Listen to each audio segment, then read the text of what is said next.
দর্শক, আমরা এবার জেনে নেব নির্বাচন নিয়ে তারুণ্যের নানা ভাবনা প্রত্যাশার কথা।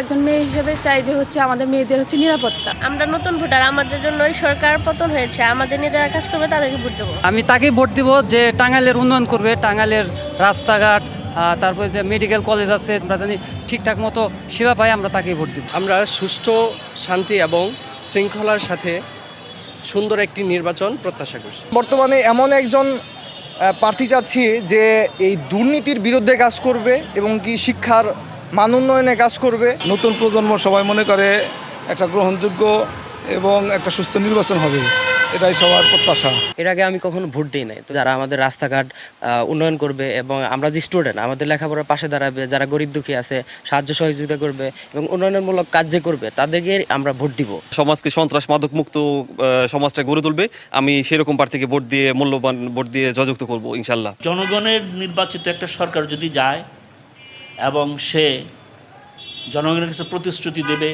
যে তরুণদের জন্য সে কী করবে, নারীদের জন্য সে কী করবে, কৃষকদের জন্য সে কী করবে, চাকরিজীবীদের জন্য সে কী করবে, সে প্রতিশ্রুতি দেবে এবং সেইটা সে বাস্তবায়ন করার চেষ্টা করবে।